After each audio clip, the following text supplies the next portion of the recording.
What's up? Yoga here. Yeah, new sun. All right. Yeah, I'm back in my apartment now. Yeah, that's just why the arrangement's a little different. I mean, there's like a mess. I like made sure it's like off camera. I was like trying to set up for things. It's like um yeah, so the video's a little late on Wednesday because like when I was trying to set up the internet right, apparently my PC doesn't work well with like an Apple router, which I have, and I thought, oh, I can just use that as like a splitter, but it just doesn't play nice. And I looked it up. Apparently, it's like some complicated reason. So I was like, okay, fine, I'll just wait for a splitter. So yeah, I mean that's why. But I'm gonna talk about how to get your relic weapon. Now I have this website pulled up. I'm gonna link it down in the description. This is one of the websites I used that was really very helpful. Another one was this Polygon one. Not that one. Uh, this Polygon one. I think this one is more like concise and like how it is. Like this chart was also really helpful. Like in the end part. So I kind of like went back and forth between them. But this one is the more main one. This one like talked through things and was very pretty detailed about it. You see like those things to do stuff. I thought that was really nice. Now some of the things I already did. Return. What are you gonna need to do before you do the blade relic weapon quest? Is the main Shadowbringers quest. You have to do this until you get to the end, I think, of the story, and then you actually have to go through some patch quests also in order to do it. 5.2. If you complete the last 5.2 quest, you will be all set and can complete the blade weapon all the way through. It's just that some of them had locking on that, which kind of makes sense, I guess. Also, you have to do Return to Ivalice. Those are the Stormblood, I think. Yes, Stormblood Alliance raids. Those are really easy to do.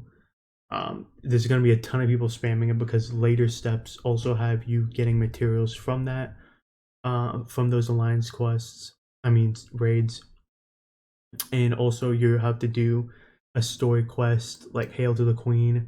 It goes alongside the quest for actually making the weapon. There's a separate one that introduces you the Baja and Zadnor, which are two new areas that introduce this new like mode. For all intents and purposes, I've talked about it before. It's basically just Fates on steroids that you have to do with a bunch of other people. I feel this is a good time to do it still. I mean, I did my samurai and my paladin, and it was interesting. The paladin was I have to do everything, and samurai the second time around I could skip a lot of parts, and I'll talk about that later also.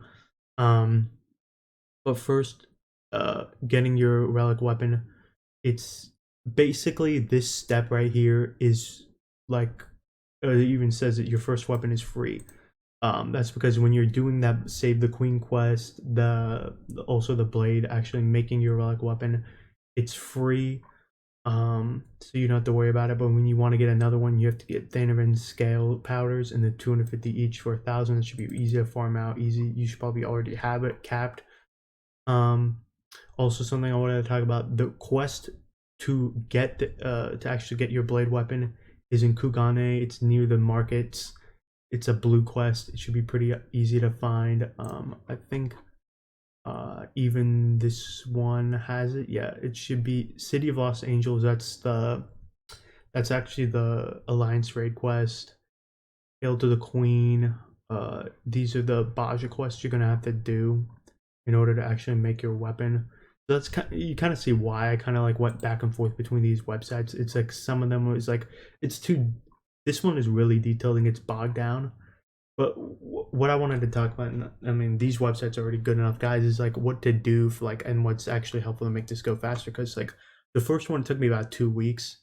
The second one, I literally did it at a pretty like not caring pace and was able to do it like in less than a week. But you can easily do your second one, like your whatever etc. one, really quickly. These tortured memories, I mean, these memories right here, tortured, sorrowful, and harrowing. You can get them on Baja. This map says it right here. This is Baja. This is the southern one, middle one, and top. Now the southern one you have unlocked at the very beginning when you get into Baja. you have to keep going through the Baja story in order to get this middle and this top one. It's they're not guaranteed to drop from you know engagements or just killing people and stuff like that. But what there are guaranteed is in these different areas in Heavensward. These are doing Heavensward fates. They'll definitely drop if you gold it. This is a big key. You gold it. You have to gold it, not silver it. So I made sure I was there before 50%. I tagged, I did my thing. And where I did tortured, where it was a really good farm that was always there, is the Corthus Western Highlands. There was always farm trains for me. I did it. It was super easy. It's so quick to do. Um, do them in fates. I also felt it was good because hey, I could take a low level character, level them up, get a ton of XP that way too. So it worked as like a double thing. And in here, Dravinian Forelands. This is also where I went for the Sorrowful Memories. This one honestly was the worst one because this map is super tiny. There were trains, but not as much as Corthus. Like Corthus is you're gonna blow through Corthus very quickly. Harrowing I think was like the second easiest, and I did in Dravinian Hinterlands. That's that place where Elitisphere, wherever it's called, Elitishire is. Like you have to just go outside Elitishire. This is where I did it. You don't see too many trains. You do see people, doing it. But like this, honestly, if you're if you got a character that's like 60, 62, something like that, you'll be fine. You can do it yourself, and honestly, that's what I did for a majority of my harrowing memories of dying. They were really easy to get. It's not that big of a deal. Now, next step, will resist getting bitter memories. Like this thing says, it's a relaxed step. I mean, you can get it 4 different ways. 60 dungeon sync, which I don't really recommend. Critical engagement, leveling once a day. You need to get that bonus, so it has to have the bonus on the leveling roulette in order for it to count. And mobs and Baja. To be honest, this one was a combination for me. I did leveling roulette, and then when I did my dungeon roulette too, I just got really lucky, and I got a 60 dungeon, so it took care of that. But then I did critical engagements and random mobs, mostly because I wanted to level my Baja rank, and that is really important because you need your Baja rank to keep going up, to keep doing the Save the Queen quest, and because that is important. That's how you keep doing this relic quest. They're tied together really intrinsically. There's no really good recommendation. Yes, you can do level 60 dungeons if you don't like Baja. The thing is, you need to hit 15, I think, in Baja, and you need to hit 25 when you get into Zadnor. And what made it really easy for me, Zadnor was actually a joke to get my level up, but I'll talk about that later. Baja was also not that terrible because of other steps too, but you have to do stuff with Baja because you need to level yourself up.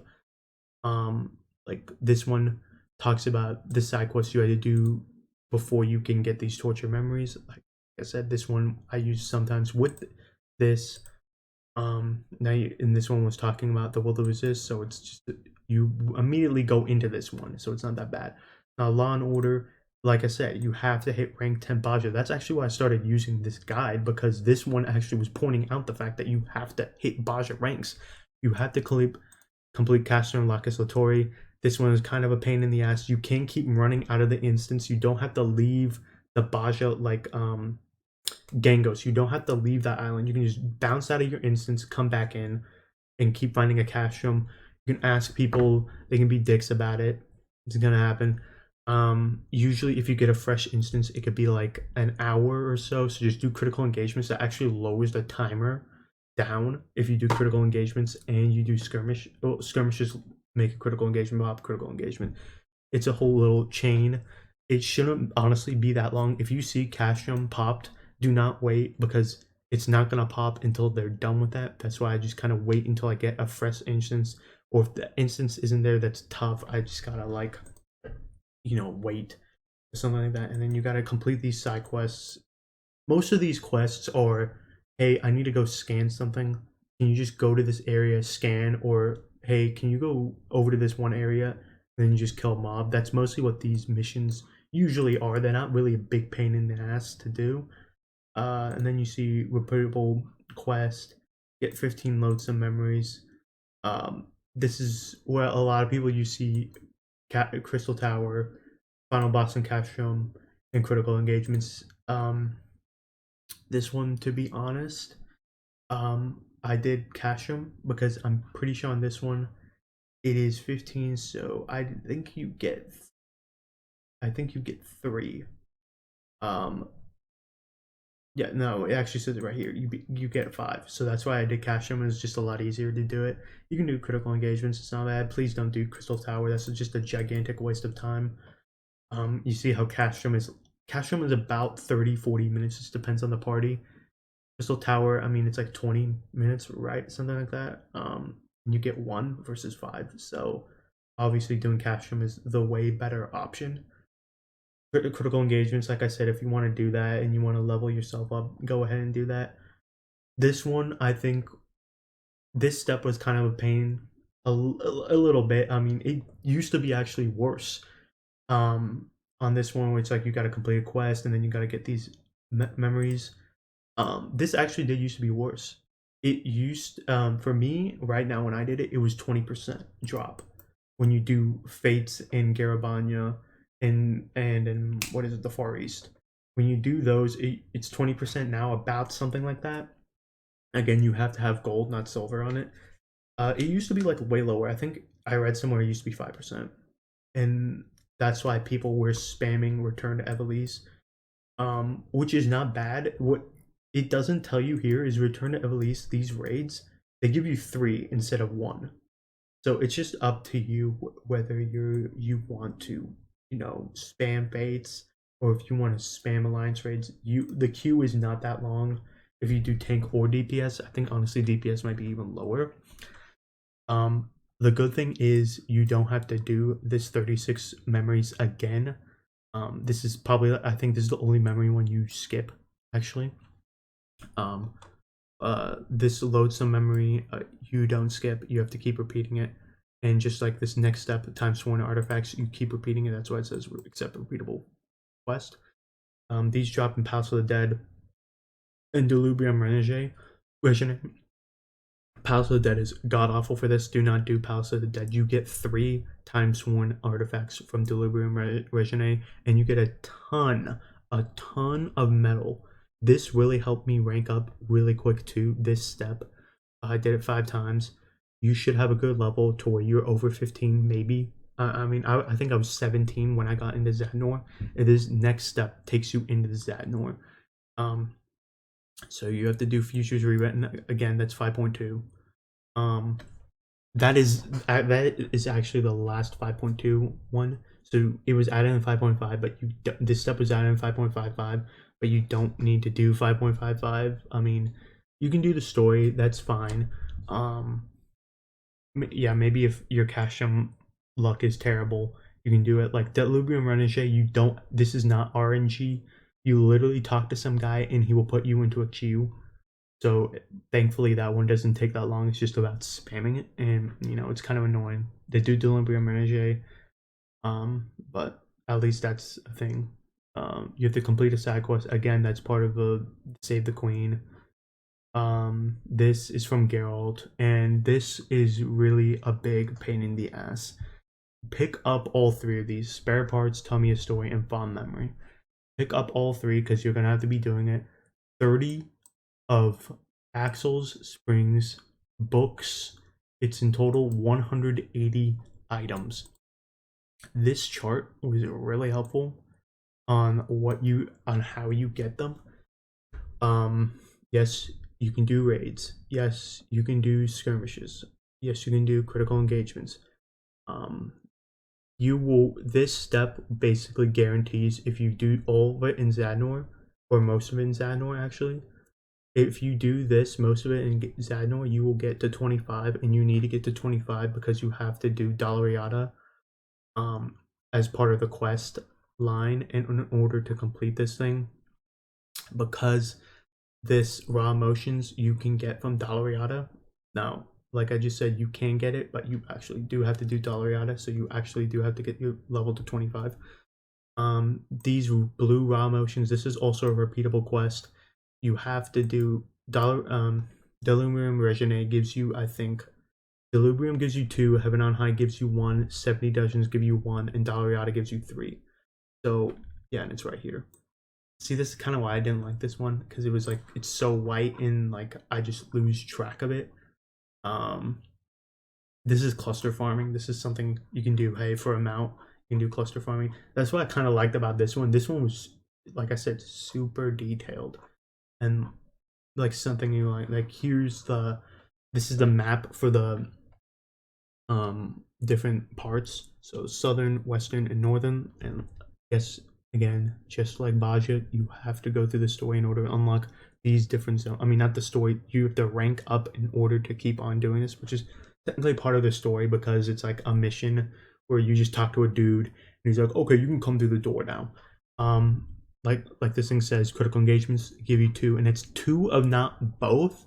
It's 2 of like one of these, and then you have to do like 15. You have to do like skirmishes for the other one. Like this one says, this one is all these skirmishes and springs you get through critical engagements. That's just because critical engagements don't spawn as much, so you just have to keep hammering it. Honestly, what my strategy was for this was I did Southern Plateau. I just spammed the crap out of this until I finished one zone, and anytime a critical engagement popped, I did it automatically. The raids are not bad, especially, you know, the Heaven Sword ones. They're not terrible. Stormblood, I would kind of hesitate. I'm like, why are you doing this? It's literally not worth it. You get one. You get one. I think. Yeah, I'm pretty sure you get one of these in if you do a raid. So it's like kind of not worth it because you're not getting your medal to rank up, and it's like if you need like one, a guaranteed one, yeah, maybe then do it.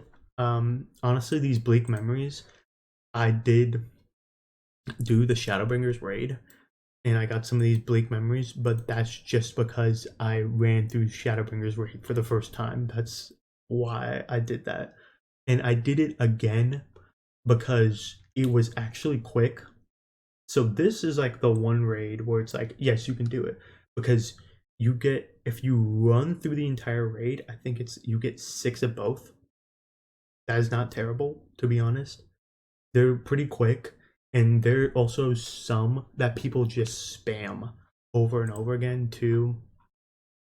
I think the Titan one is one that people spam a lot, and then induction. That's another one a lot of people spam. So I mean, you might see like a party finder where it's like, hey, just like we need the random like gears and crap. Um, do that because unsynced will be even easier, but it's not the biggest deal in the world. Like I said, when I was talking about raw motions, dollar out of 3. Please do that. You get better rewards from Dalriada, and you get 3 each time. And again, Dalriada is like Castrum, so you have to get lucky on the instances.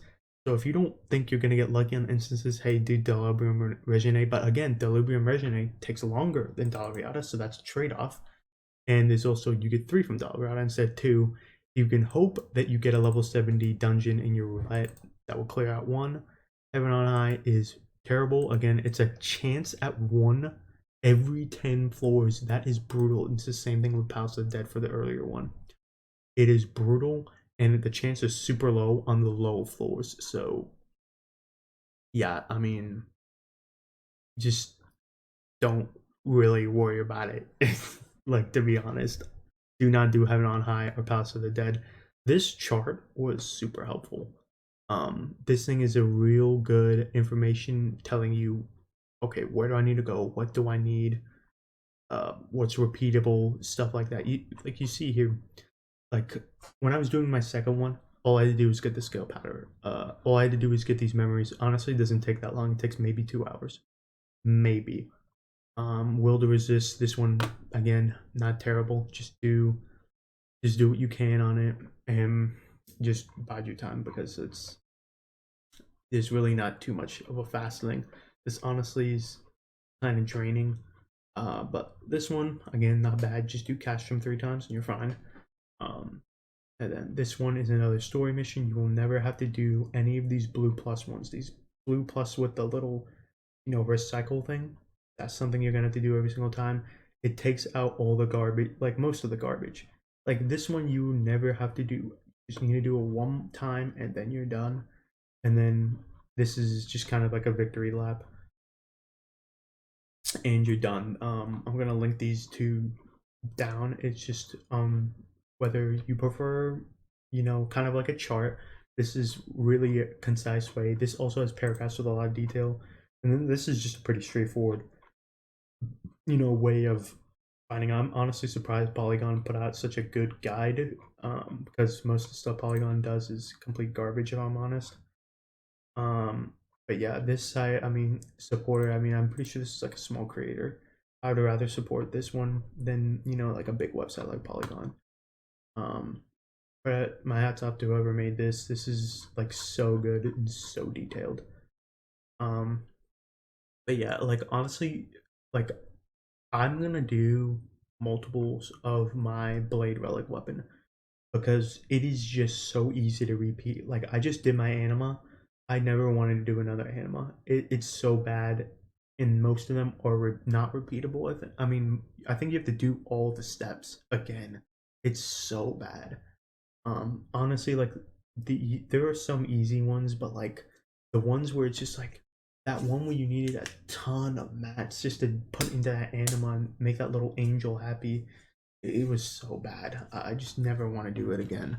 But Blade, it's honestly such a joke. It's so easy to get. I totally recommend doing it, just because one, you get your bust and slot weapon, and then two, I mean, it's like the thing is pretty good. I mean, most of them are kind of shit. I should honestly do like a tier list of that, but like I don't know. It's like the Dark Knight one, I just do not like at all. The Paladin one looks cool. The Gunbreaker one looks cool. I think the Samurai one is like okay, but it's like kind of underwhelming.